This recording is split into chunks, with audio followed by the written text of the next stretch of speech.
어떤 집에 어린 아이와 또 그 엄마가 함께 교회를 다니고 있었는데, 이 두 모자는 믿음은 별로 없고 그냥 형식적으로 습관적으로 교회를 다니는 그런 정도였던 것 같습니다. 그래서 아이가 주일학교를 다녀오면 엄마는 왜 늦었냐, 빨리 집에 오지, 이렇게 채근하거나, 오늘은 잘 놀았냐, 재밌었냐, 뭐 이 정도 대화를 주고받는 사이인데, 어느 날인가는 주일학교를 다녀온 아이에게 오늘은 뭘 배웠냐, 이렇게 물어봤다. 그랬더니 아이가 신이 나서 이야기해요. 오늘은 모세가 적들을 물리치는 장면을 배웠습니다. 모세가 이스라엘 백성들을 이끌고 가다가 홍해를 만났는데, 그래서 급히 다리를 건설해서 백성들을 다 홍해를 건너게 하고, 그리고 무전기로 본부에 연락해서 폭격기를 요청했고, 폭격기가 날아와서 폭탄을 투하해서 다리를 폭파시킴으로 애국 군대가 다 전멸당했답니다. 엄마가 이야기를 들으면서 눈이 휘둥그레지면서, 그게 정말 선생님이 정말 그렇게 이야기하더냐? 그랬더니 아이가 킥킥거리면서 사실은 아니고요. 근데 엄마, 선생님이 말씀하신 대로 제가 얘기하면 엄마는 못 믿을걸요? 그랬더니 선생님이 말씀하신 대로 제가 얘기하면 엄마는 믿지 못할 겁니다. 하나님께서 밤새도록 동풍을 보러 오게 하셔가지고 바닷물을 갈라버리시고 이스라엘 백성들을 마른 땅을 밟는 것처럼 그렇게 다 무사히 건너게 하셨다라고 하는, 그렇게 사실대로 이야기하면 믿지 못할 거라고 하는 그런 웃지 못할 이야기인데요. 어쩌면 예수님이 부활하셨다라고 하는 이 사실을 성경에 있는 대로 이야기하면 세상 사람들은 말할 것도 없거니와, 오늘 교회를 다니는 사람들 가운데도 글쎄 한 번도 우리가 본 것이 없는 그 사실인데, 이런 생각을 하지 않을까요?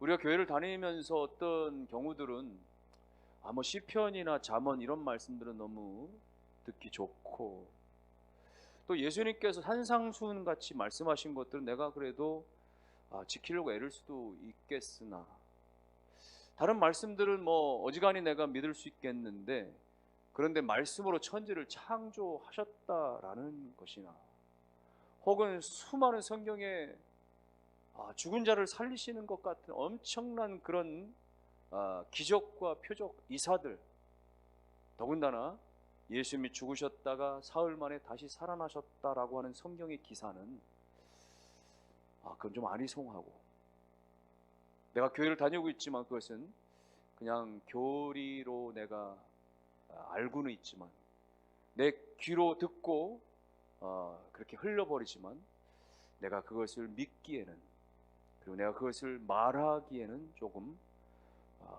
석연치 않습니다. 이런 생각들을 하는 분들은 많이 계시지 않을까요?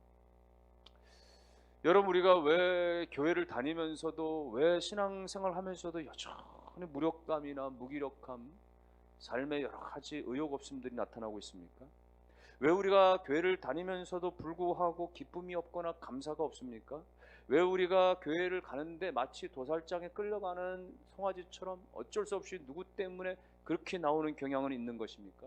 왜 우리가 학교는, 왜 우리가 회사는 힘들어도 그렇게 성실하게 잘 나가는데, 교회 가는 것은 왜 이렇게 괴롭거나 또 원망이 들을 때가 많이 있습니까? 이 모든 것들은요, 오늘 우리 안에 이 부활에 대한 신앙이 존재하지 않기 때문에, 부활에 대한 확신이 없기 때문에 그 모든 현상들이 나타난다고 해도 과언이 아닌 거예요. 왜 저와 여러분들 가운데 이 부활에 대한 확신이 우리 가운데 잘 있지 못하는 것입니까? 성경을 100% 믿지 못하기 때문에, 성경의 기사를 100% 믿지 못하기 때문에 반신반의하기 때문에, 어떤 것은 믿을 것 같고 어떤 것은 받아들일 것 같고 취사 선택하듯이 말이죠. 그게 가장 큰 문제가 되는 것입니다. 그냥 성경도 다른 종교들이 가지고 있는 여러 가지 그런 법전들이 다른 종교들도 있으니까 성경도 기독교가 가지고 있는 하나의 법전 정도로 생각하니까 어떤 부분은 안 믿어지고 그렇게 되는 것이죠. 뉴스 기자가 뉴스에서 말하는 사실은 100% 우리가 보지 않고도 그 팩트라고 받아들이면서, TV에서 어떤 전문가가 나와가지고 이런 경우에는 이런 게 좋습니다, 저런 경우에는 저런 게 좋습니다라고 말하면 그걸 맹신하고 말이죠. 그리고 다음 날이면 마트에 그것이 동나버릴 정도로 다 쫓아다니면서 박사니 교수니라고 하는 이름으로 뭔가를 말하면 그건 100% 받아들이면서 어찌해서 성경이 말씀하시는 이 하나님의 말씀을 받아들인 데는 우리가 망설이냐 말입니다. 사랑하는 성도 여러분, 오늘 우리가 예수 부활을 믿지 못하는 것은 오늘 그리스도인으로서의 어떻게 보면 정말 가치가 없는 것과도 같은, 의미가 없는 것과도 같은 것입니다. 2000년 전이나 지금이나 예수가 부활했다라고 하는 사실에 대해서 부인하고 부정하는 사람들은 그거는 만들어낸 이야기지. 그건 제자들이 신앙 고백한 것에 불과한 것이지, 그것은 예수라는 사람을 신격화하기 위해서 꾸며낸 것에 불과하다, 이렇게 말하는 겁니다. 그러나 여러분, 그럼에도 불구하고 지난 2000년 넘게 끊임없이 수많은 이단과 또 불신의 사람들은 예수 부활을 부인하고 부정함에도 불구하고 예수 부활의 역사는 사실이라고 하는 사실이 끊임없이 우리 가운데 증거되어지고 나타나진 것입니다. 여러분 생각해 보십시오. 성경상에서 예수님의 부활을, 무덤에서 부활하신 사건, 그리고 부활하신 예수님을 만난 최초의 사람들이 여인들이었습니다. 그 여인들이 제일 먼저 예수가 부활하셨다 라고 말했죠. 최초의 증언자가 됐어요. 그러나 2000년 전에 당시에는요, 여자는 안 된 말이지만 사람의 수에 들어가지 않았습니다. 그만큼 존재 가치도 없었을 뿐만 아니라 어떤 사건이나 이럴 때 증언의 증인자로 채택이 안 됐던 거예요. 여자들의 말은 믿어주질 않았던 시대입니다. 법적인 증거가 없었던 시대. 굳이 예수 부활을 그렇게 꾸며 쓰려고 하면 왜 법적인 증거가 안 되는 여자들이 최초 그것을 목격했다라고 굳이 그렇게 썼겠어요? 남자들이 봤다라고, 누구누구가 명확하게 봤다라고 이야기하면 될 것을 말이죠. 더군다나 당시에 로마 지도자들 보세요. 성경상에 보면 로마 지도자들이나 유대 지도자들이나 그들이 예수의 신이 여전히 무덤 안에 있다 이렇게 주장한 사람들이 없어요. 오히려 로마 지도자들은, 유대 지도자들은 어떻게 표현했어요? 시신이 없어졌는데 근데 제자들이 훔쳐갔다. 제자들이 훔쳐갔다라고 괴소문을 퍼뜨렸죠. 그건 뭐예요? 시신이 없는 건 분명한 거예요. 그 사람 지도자들조차도 시신이 사라지고 없는 것에 대한 확인이 된 거예요. 무덤에 안장된 게 아니었어요. 없어진 거예요. 단지 그들이 부활하신 것을 목격하지 못했을 뿐인데, 그런데 괴소문을 퍼뜨린 거죠. 제자들이 훔쳐갔다. 여러분, 그 제자들이 어떤 사람들인데요? 불과 며칠 전에 예수님 붙잡힐 때 다 36개 도망친 사람들, 출행랑을 쳤어요. 다 도망쳤습니다. 살겠다 도망쳤습니다. 그런데 로마 그 병정들이 말이야 24시간 그렇게 창을 들고 무장한 채로 그렇게 굳건히 지키는 그 무덤가에 감히 그 제자들이 어떻게 근접이나 했겠어요? 어떻게 찾아갔겠어요? 어떻게 그들을 무찌르고 시신을 빼앗아갈 생각을 했겠습니까? 불가능에 가까운 이야기. 더군다나 여러분, 바울과 같은 사람은 예수 믿는 사람들을 오히려 잡아다 족치는 그런 존재였죠. 도마 같은 사람은 나 예수 부활 보기 전에 못 믿겠다라고 굉장히 의심 많았던 사람이죠. 여러분, 그런 사람들이 예수의 부활을 봤기 때문에, 바울이 예수를 보았고 도마가 부활하신 예수를 봤기 때문에 180도 바뀌어줄 수 있었던 것이죠. 그렇게 오히려 예수 믿는 사람, 핍박했던 사람이 자기가 봤으니까, 그렇게 믿지 못했던 그 제자가 자기가 봤기 때문에 생명을 버리면서까지 그 예수 부활을 증언할 수가 있었던 거죠. 여러분, 예수 부활은 다양한 숱한 역사적인 사건을 근거로 하고 있기에 오늘 예수님께서 부활하신 것은 자신의 죽음 때문에, 자신의 그 십자가 죽음 때문에 그렇게 좌절과 절망과 믿음의 흔들림 가운데 있는 제자들 가운데 오셔서 못자국난 손을 보여주시고 창자국난 허리를 보여주시고, 그리고 예수님께서 그들 가운데 확신을 불어넣으신 거예요. 봐라, 성경의 예언대로 내가 이렇게 사흘 만에 살아났느니라. 그래서 그 좌절과 절망과 완전히 도피의식 가운데 빠져 있었던 제자들에게 부활의 그 기쁨과 확신, 다시 소명을 불어 넣어 주셨던 것이죠. 그러므로 사랑하는 성도 여러분들이요, 예수 부활은 죄와 사망, 죽음의 권세에 대한 승리의 표적이 된 줄로 믿으시기를 바랍니다. 예수 부활이 오늘 기독교의 온전한 뿌리요, 오늘 저와 여러분들의 구원의 증거가 되신 줄로 믿으시기를 바랍니다. 예수님께서 스스로 천명하신 거예요. 요한복음 11장에 25절 26절 예수님께서 나는 부활이요, 예수께서 이르시되 나는 부활이요 생명이다. 나를 믿는 자는 죽어도 살겠고 무릇 살아서 나를 믿는 자는 영원히 죽지 아니하리라. 내가 부활이다, 내가 생명이다. 나를 믿으면 내가 부활이고 내가 생명이니 나를 믿으면 너희는 영원히 죽지 아니하고 영원히 살리라. 내가 부활했고 너희도 부활하리라 말이죠. 하나님의 말씀이고 선언인 줄로 믿으시기를 주의 이름으로 축원합니다. 창조주 하나님께서 내가 부활이야, 내가 생명이야, 나를 믿으면 영원히 죽지 아니하고 너희도 다시 부활한다, 주님께서 말씀하신 거예요. 그러므로 여러분, 예수 부활이 사망 권세를 깨뜨리시고 온전히 승리하신 것입니다. 예수 부활이 온 인류 가운데 절망에서 소망의 빛을 주시고 생명의 빛을 주시고 좌절하고 절망에 빠진 모든 사람들 가운데 소망을 주시고 슬픔에 빠진 사람 가운데 기쁨을 주시고 회의와 불신 가운데 있는 자들 가운데 확신을 주시고 미래에 대한 두려움 가운데 있는 사람들 가운데 평강을 주시고 무능력한 사람들 가운데 삶의 변화가 일어나 능력이 되게 하고 증오 가운데 빠져있는 사람들 가운데 용서를 허락해 주시고 죽음에 대한 두려움 가운데 있는 사람들 가운데 삶의 소생이 일어나게 하시는 것, 예수 부활로 말미암는 줄로 믿으시기를 바랍니다. 그러므로 여러분, 예수 부활을 온전히 믿는다라고 그렇게 내가 고백할 수 있어야 돼요. 아무리 과학 문명이 오늘날 이 시대를 지배하고 있지만, 아무리 최첨단의 기술들이 우리 생활 속에 다 들어와 있어서 우리 생활의 전반을 다 이 최첨단 기술들이 다 차지하고 지배하고 있지만, 그럼에도 불구하고 과학 만능주의, 이성 만능주의 이 시대 가운데서도 나는 예수 부활을 믿습니다. 여러분의 대답이 되고 고백이 되시기를 주의 이름으로 축원합니다. 사실 저와 여러분들, 우리 그리스도인들에게 있어서 예수 부활 신앙 이거 없으면 아무것도 아닙니다. 껍데기예요. 그냥 호송생활하는 것입니다. 예수 부활이 아니면 기독교는 존재할 수가 없는 거예요. 예수 부활이 없으면 기독교는 그냥 죽음으로 끝나는 거, 절망으로 끝나는 것이 고난으로 끝나버리고 마는 것입니다. 그러므로 오늘 교회에 있어서, 오늘 성도에 있어서 가장 절체절명의 가장 중요한 믿음의 신앙, 예수 부활, 이 부활절 아침에 다시 한번 확신하시는 저와 여러분 되시기를 주의 이름으로 축원합니다.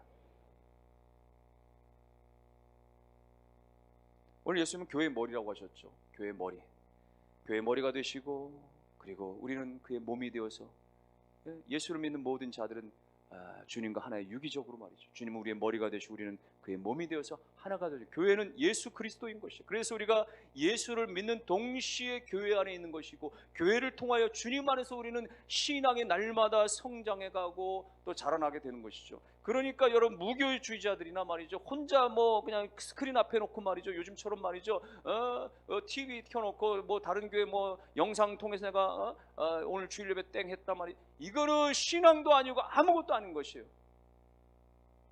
교회의 머리가 되신 예수 그리스도 안에 있는 우리 모두가 다 교회이기 때문에, 이 교회 공동체 안에 있을 때, 예수 그리스도 공동체 안에 있을 때 우리의 믿음은 살아있고 우리의 믿음은 끊임없이 발전하고 성숙되어져 간다는 사실 믿으시기를 바랍니다. 그런데 이 교회가, 이 아름다운 교회가, 이 믿음의 공동체인 교회가 어떻게 태동이 된 것입니까? 어떻게 이 땅 가운데 생겨난 것이에요? 예수 그리스도의 복음을 전했던 제자들로부터 시작이 된 것입니다. 2000년 전. 사실 제자들은 처음에는 너무나 비겁하고 용기 없는 그런 사람들이었죠. 예수님 붙잡히실 때 다 도망쳤어요.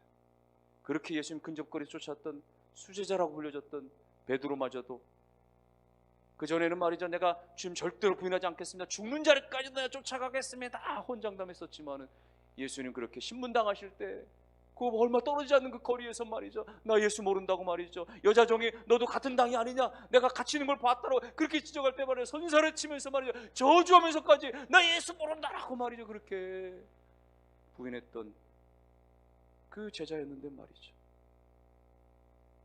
제자들이 다 도망치고 다락방에 숨어있고 말이죠, 자기들 잡힐까봐 말이죠, 그렇게 도피 생활 중에 있었던 그 제자들이 한순간에 바뀌어지잖아요. 나약했던, 소심했던, 두려움에 빠졌던 비겁쟁이 제자들이 한순간에 바뀌었습니다.